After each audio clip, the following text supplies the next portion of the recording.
ইন্নাল আবদাল মুমিনা ইয়ারা যুনুবাহু কান্নাহু কাঈদুন তাহতা জাবাল। ঈমানদার একটা গুনাহকে মনে করে আমার মাথার উপর একটা পাহাড়, এই পাহাড়টা আমার উপর যেই কোনো সময় পড়তে পারে।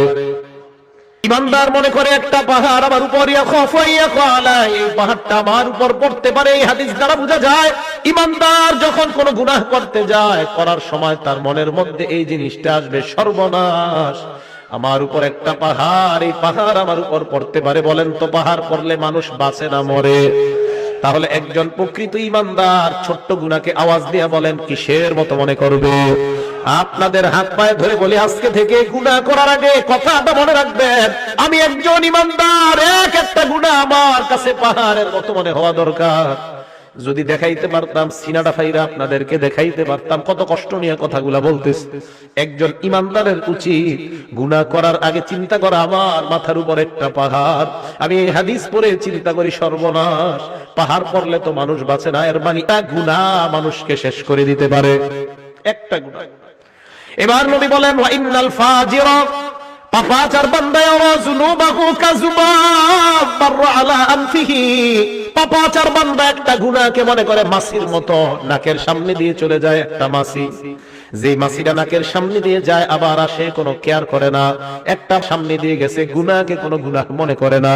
পাপাচার বান্দা গুনাহকে গুনাহ মনে করে না, গায়ে হলুদের অনুষ্ঠান করে কিছু মনে করে না, সাউন্ড বক্স বাজায় গান বাজায় কোনো কিছু মনে করবে না, বিশাল বড় বড় গানের পার্টি করবে কিছু মনে করবে না, তার কাছে মনে হবে একটা মাছির ডানা আমার সামনে দিয়ে যায় আবার আসে। বলেন তো যদি ঈমানদার হয় ওই গুনাহ কিসের মতো মনে হবে? মনে থাকবে নি? এবার শোনেন, নবী বলেন যদি গুনাহ হয়ে যায় আল্লাহর কাছে তওবা করো, আল্লাহ তোমার জিন্দেগীর গুনাহগুলো মাফ করে দিবেন। হাদিসের মধ্যে নবী উদাহরণ দিয়ে বুঝায়, লাল্লাহু আফরাহু বিতাওবাতি আবদিহি মিন রাজুল নাযালা মানজিলাত ওয়া বিহি মাহলাকা। কোন বান্দা একটা সফরে বের হয়, বের হওয়ার পর ওই বান্দা সফর করতে করতে অনেক দূর যায়, যাওয়ার পর হঠাৎ বান্দা এক জায়গায় বিশ্রাম নেওয়ার জন্য সফর বিরতি দেয়।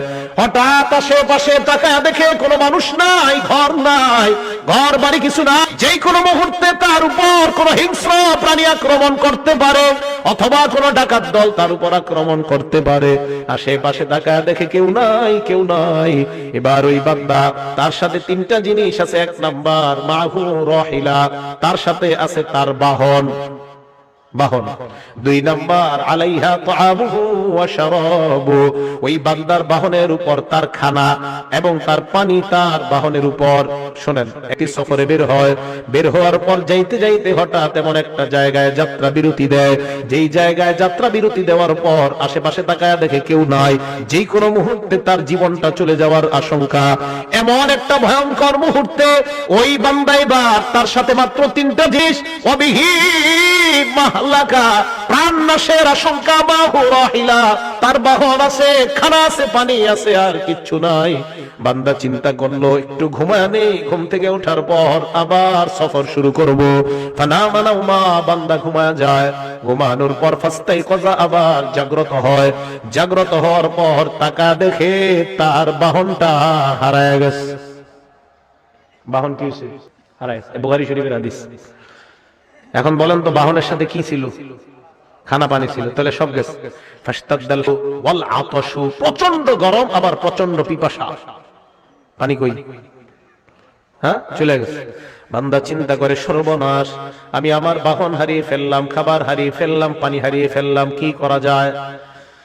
বান্দা চিন্তা করে আবার যদি ঘরে ফিরে যাই সম্ভব না, যদি আমি আবার গন্তব্যের দিকে রওনা হই তাও সম্ভব না, কারণ খানা পানি বাহন কিছুই নাই। এবার বান্দা আল্লাহর উপর ভরসা করে চিন্তা করে এই জায়গায় ঘুমায়া যাই, যেন ঘুমের মধ্যে আমার মরণ হয়ে যায়, পিছনেও যাবো না সামনে না। বান্দা ঘুমায়া যায়, শুনেন, বান্দা ঘুমায়া যায়, ফাস্তাইকাযা, ঘুম থেকে জাগ্রত হয়, হঠাৎ হওয়ার পর দেখে তার বাহন খানা পানি নিয়ে উপস্থিত হয়ে যায়। হাদিসটা বুঝছেন? হাদিসটা বুঝছেন নি সবাই? কিছু কয় না, বুঝছেন নি? আচ্ছা, এই যে বাহন আসলো, খানা আসলো, পানি আসলো, বান্দা যে হারাইলো, হারানোর পর আবার ফিরে পাইলো, কেমন খুশি? অনেক খুশি না? নবীজি বলেন এত খুশি হয় বিশিদ্দাতিল ফারহি, খুশির অতি সহ্যে, গ্রাম বা বাংলায় কই খুশির ঠেলায়। কি কয়? খুশির ঠেলায় আল্লাহরে কয় আল্লাহুম্মা আনতা আবদি ওয়া আনা রাব্বুকা, আল্লাহ আপনি আমার গোলাম আমি আপনার রব। আল্লাহরে কয়, মানে এ জানে না, এর মুখ দিয়ে কি বের হইছে বুঝতে পারে না। ঠিক আছে না কথাটা? আহলে হাদিস ভাই থাকলে কেউ জবাব দেন, এই হাদিসের জবাব দেন। এই হাদিসের কি জবাব? বুখারী শরীফের হাদিস তো আসেনি এলাকায়। হ্যাঁ, আহলে হাদিস ভাই আছে এলাকায়? এই হাদিসের জবাব কি? যে হাদিসে যে বান্দা আল্লাহরে কইলো আপনি আমার রব, আমি আপনার, আপনি আমার গোলাম, আমি আপনার রব, কি জবাব? বিপদে পড়ে যাবে। আমি আহলে হাদিস ভাইদের মহব্বত করি, এই হাদিসের জবাব কি? হাদিস না ফলো করেন সহিহ হাদিস, এই তো বুখারীর হাদিস, বুখারী শরীফের 6308 নম্বর হাদিস। কি জবাব?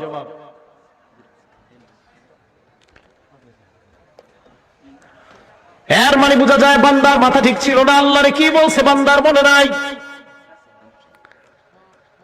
বান্দা আল্লাহরে খুশির ঠেলায় বলছে আল্লাহ আপনি আমার গোলাম আমি আপনার রব। নবী বলেন এই বান্দা হারিয়ে যাওয়া বাহন ফিরে পাওয়ার পর যে পরিমাণ খুশি হয়, একজন বান্দা গুনাহ করার পর তওবা করলে এর চাইতে কোটি গুণ বেশি আল্লাহ খুশি হয়ে যায়। আল্লাহ এত খুশি হয় বান্দা গুনাহ করে তওবা করে আল্লাহ। তাহলে বলেন আজকে থেকে আমরা বদ্ধ গুনাহ করার পর কাউকে বলবো না, বলবো একমাত্র একজনকে। আওয়াজ দিয়ে বলেন তিনি কে? আল্লাহ তুমি আমার হাত দিলা, পা দিলা, চোখ দিলা, মাবুদ কত গুনাহ করলাম চোখের মাধ্যমে, হাতের মাধ্যমে, পায়ের মাধ্যমে। আল্লাহ আমার সন্তান যদি কষ্ট পায় আমি কষ্ট পাই, মাবুদ আমিও গুনাহ করলে তুমিও তো মনে হয় এরকম কষ্ট পাও, কারণ তুমি না আমারে কত মায়া করে বানাইলা। আল্লাহ না আমারে আপনারে মায়া করে বানাইছে। আপনার ছেলে কষ্ট